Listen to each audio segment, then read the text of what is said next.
संसार का सौभाग्य है कि किसी न किसी देश में महान व्यक्ति पैदा होते हैं। मदन मोहन मालवीय असाधारण महान व्यक्ति थे। ऐसा महान व्यक्ति जिस कुटुंब में और जिस देश में पैदा होते हैं वे धन्य हैं। उत्तरी भारत में झांसी के पास मालव नामक एक प्रदेश है। मालवीय जी के पूर्वज मालव में रहते थे।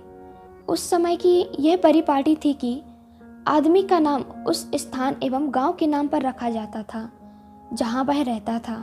जब उनके पूर्वज प्रयाग चले गए तो मालवीय जी ने अपने नाम के आगे लगने वाले व्यास की जगह मालवीय लगाना शुरू कर दिया।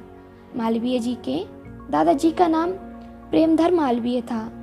उनका नाम बहुत प्रसिद्ध था और हर व्यक्ति उनका आदर करता था। 25 दिसंबर 1861 को अहियापुर में पंडित मदन मोहन मालवीय जी का जन्म हुआ। माता मुना देवी की कोख से यह पुत्र जन्मा तथा उनके पिता का नाम पंडित वज्रनाथ था। पंडित वज्रनाथ धनी व्यक्ति नहीं थे। सच्चरित्र विद्वान होने के कारण लोग उनका सम्मान करते थे। बालक का नामकरण किया जाना था। यह समझाया गया कि माँ से प्रारंभ होने वाला नाम शुभ होगा, इसीलिए वज्रनाथ ने तय किया कि मदन मोहन नाम रखना ठीक होगा। बालक मदन मोहन हमेशा प्रसन्नचित्त एवं चंचल रहता था।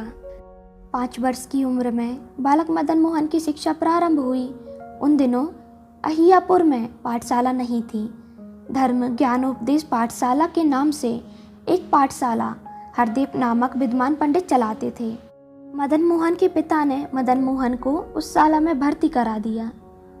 बुद्धिमान बालक मदन मोहन सुबह और शाम पूजा पाठ करने लगा। पूजा पाठ करते देख माँ उनकी पूजा पाठ की पद्धति पर आश्चर्यचकित होकर सोचने लगी कि कहीं वह सन्यासी तो नहीं बनेगा। उन्हें डर था कि कहीं उनकी नज़र उस बालक पर ना लग जाए, वह उसे नज़र न लगे, इसीलिए राय न उतारती।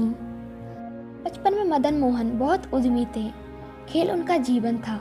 लाठी या गोलियां खेलने लगते तो खाने पीने की सुध भूल जाते।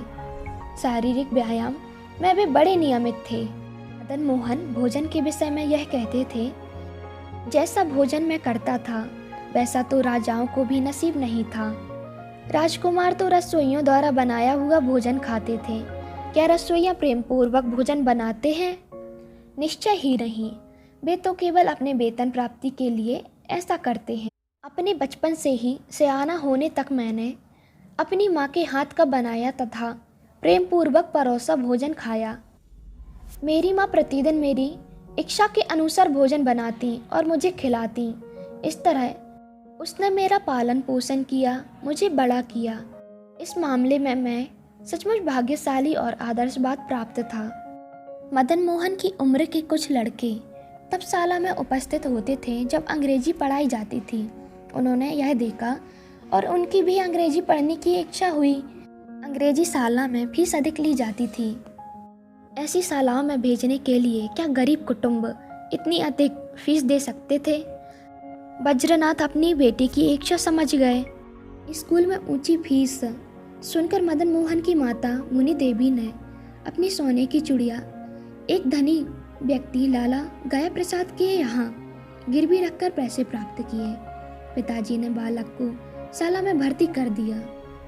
अंग्रेजी पाठशाला में गॉर्डन साहब नाम का एक शिक्षक थे। वे बहुत कड़े स्वभाव के थे। विद्यार्थियों को शाला में ठीक समय पर हाजिर होना पड़ता था। यदि वे समय पर उपस्थित नहीं होते तो उन्हें दंड दिया जाता था। शाला में हाजिर होने के समय तक मदन मोहन के घर में कभी भी ताज़ा भोजन तैयार नहीं हो पाता था, इसीलिए उन्हें पहले दिन का बचा हुआ भोजन खाकर शाला में भागना पड़ता था। उस समय उनके परिवार की ऐसी दयनीय हालत थी। सन 1881 ईस्वी में मदन मोहन ने एफएस परीक्षा पास की। ये उस समय म्यूर सेंट्रल कॉलेज में थे। इस युवक ने ज्ञान की प्यास थी। सन 1884 में उन्होंने कलकत्ता विश्वविद्यालय से बीए की परीक्षा उत्तीर्ण की।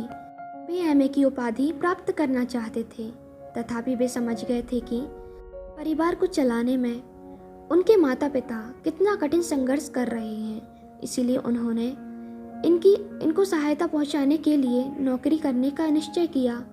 मदन मोहन का विवाह 14 वर्ष की उम्र में कुंदना देवी से हो गया। कुंदना देवी योग्य पति की सुयोग्य पत्नी थी। कुंदना देवी एक संपन्न परिवार से आई थी। जब वे अपने पति के घर आईं, तब उनका परिवार एकदम गरीबी में रहता था। कुंदना देवी को ना तो अपनी इच्छा के अनुसार भोजन मिल पाता था और न पहनने के लिए अच्छे कपड़े, किंतु शिष्ट महिला ने एक बार भी ना तो अपने पति से और न माता पिता से इसकी शिकायत की।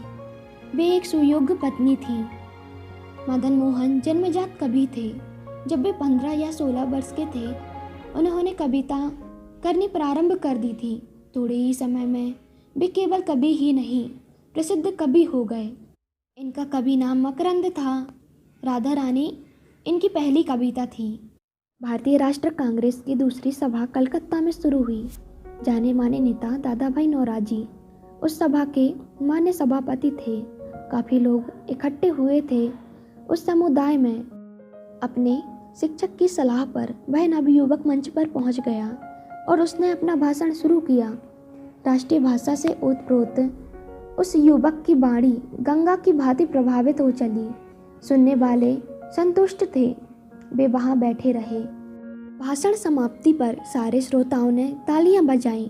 कांग्रेस के जनक ह्यूम ने बाद में मदन मोहन के भाषण को अविस्मरणीय बताया। इस अधिवेशन में मालवीय जी की भेंट राजा रामपाल शाह से हुई। वे एक दैनिक पत्र दी हिंदुस्तान के मालिक थे। उन्होंने उस दैनिक के संपादन पद का भार स्वीकृत करने की प्रार्थना की और पत्र की व्यवस्था का सारा भार उन्हें सौंप दिया। यद्यपि वे जनता की सेवा में लगे हुए थे, फिर भी मालवीय जी सन 1992 में अहमदाबाद उच्च न्यायालय के एडवोकेट हुए।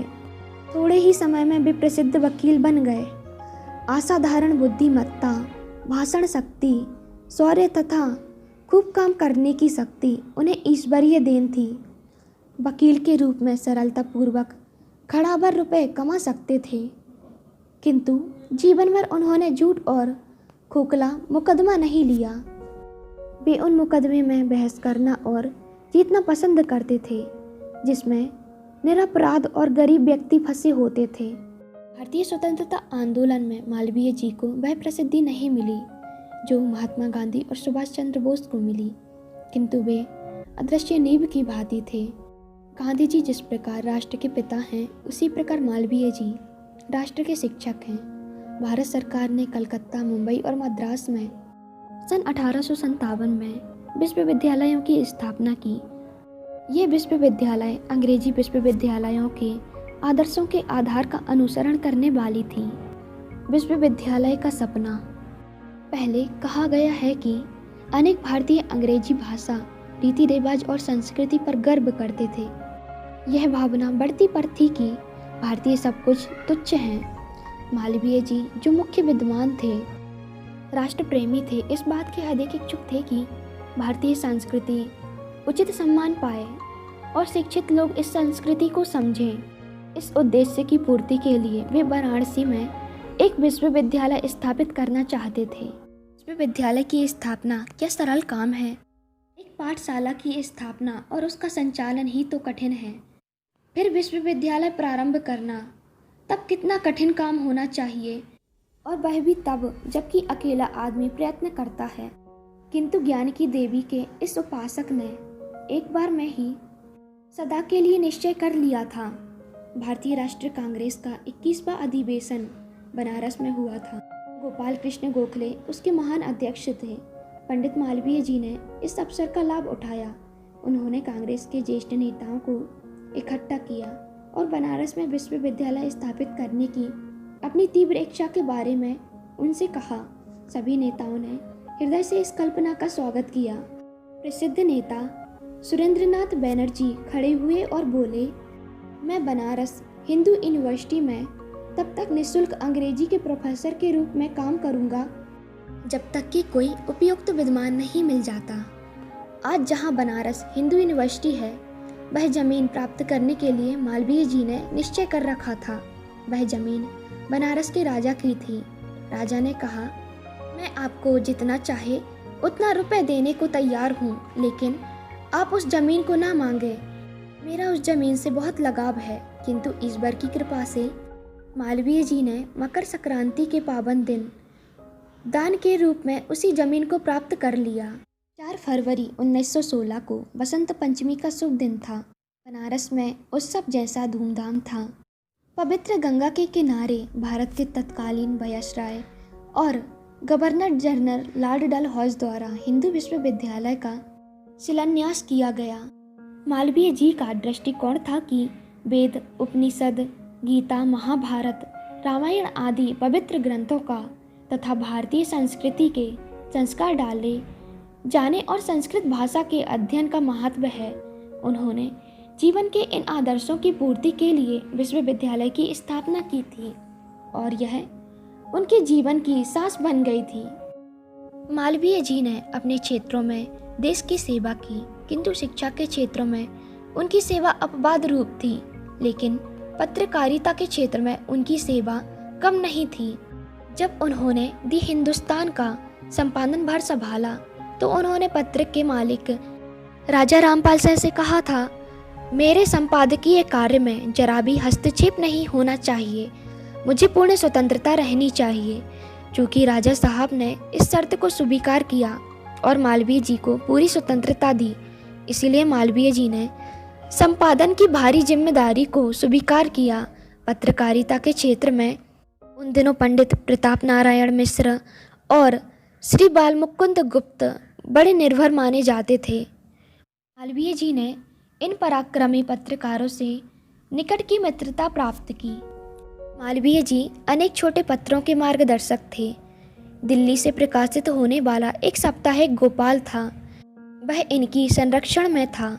उसी तरह ये अभ्युदय के चालक प्राण थे, जिसका संपादन बाबू पुरुषोत्तम दास जी टंडन करते थे। मालवीय जी यह कहा करते थे, पत्रकार को आदर्श होना चाहिए, उसे स्वाभिमान होना चाहिए और उसमें सम्मान की भावना होनी चाहिए, उसका महत्व होना चाहिए और उसमें जिम्मेदारी की भावना होनी चाहिए, चरित्रवान हो और सत्य और न्याय का पालन करने वाला हो। मालवीय जी ने एक अच्छे पत्रकार के सभी गुण मौजूद थे।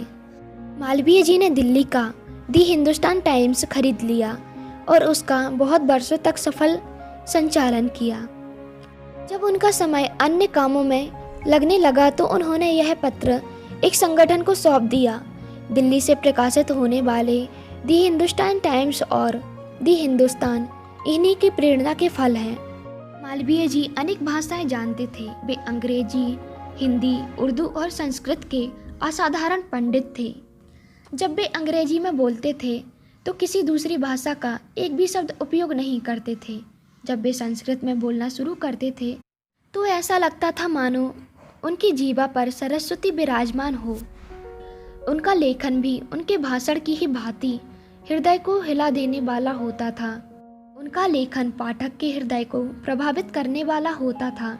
संक्षेप में उनके शब्द मोती होते थे और लेखन सोना, एक क्रांतिकारी। यद्यपि प्रथम दर्शन में मालवीय जी जीवन संबंधी पुरानी मान्यताओं से चिपके हुए आदर्शवादी दिखलाई पड़ते थे, फिर भी वे महान क्रांतिकारी थे।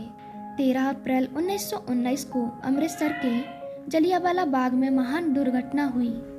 इस सभा में उपस्थित असहाय श्रोतागण गोलियों से भून दिए गए। सरकार की सेना ने बूढ़े युवक, पुरुष और स्त्री की समान रूप से निर्मम हत्या की। यह हत्या सेना के कमांडर कर्नल डायर का काम था। इसके कारण सारे देश को धक्का लगा। केंद्रीय धारा सभा की शिमला में बैठक हुई तो मालवीय जी बड़ी बुद्धिमानी पूर्वक और गहरी भावना के साथ कत्ल के बारे में 6 घंटे तक बोले। धारा सभा के अंग्रेज सदस्यों ने भी मालवीय जी की मुक्त कंठ से प्रशंसा की। भारत ने सन 1947 में स्वतंत्रता प्राप्त की। 1 वर्ष पहले एक निष्ठुर घटना जो कभी भी घटित नहीं होनी चाहिए थी ने उस समय के बंगाल प्रांत को हिला दिया। बहुत बड़ी संख्या में हिंदुओं को भारी नुकसान उठाना पड़ा। प्रादेशिक सरकार असहाय होकर सारी दुर्घटनाओं को देखती रही। जब मालवीय जी ने इन घटनाओं के बारे में सुना तो उन्हें भारी धक्का लगा। जब उनसे पूछा गया कि उन हिंदुओं को कैसे पुनः हिंदू बनाया जा सकता है कि जिन्हें मुसलमानी धर्म स्वीकार करना पड़ा तो वे बोले राम नाम और गंगा जल ये दोनों पर्याप्त हैं। हिंदुओं को संगठित करने के लिए उन्होंने अथक परिश्रम किया था। उसी समय उन्होंने हिंदू मुस्लिम एकता के लिए भी कार्य किया। उन्होंने घोषणा की यदि हरिजनों की उन्नति नहीं की जाती है तो भारत कभी तरक्की नहीं कर सकता। पिछड़ी जातियों, गरीबों, विधवा युवतियों तथा अशिक्षित ग्रामीणों को ऊपर उठाने के उपायों के बारे में वे हमेशा चिंता करते रहते थे। यात्रा का अंत मालवीय जी पूरे 100 वर्ष तक जीवित रहना चाहते थे, किंतु ईश्वर की इच्छा कुछ और ही थी। नोआखली की भीषण घटना ने उनके शरीर और दिल को जर्जरित कर दिया। वे उस धक्के को सहन न कर सके। इस दिमागी धक्के की स्थिति में 12 नवंबर 1946 को पंडित मदन मोहन मालवीय जी का स्वर्गवास हो गया।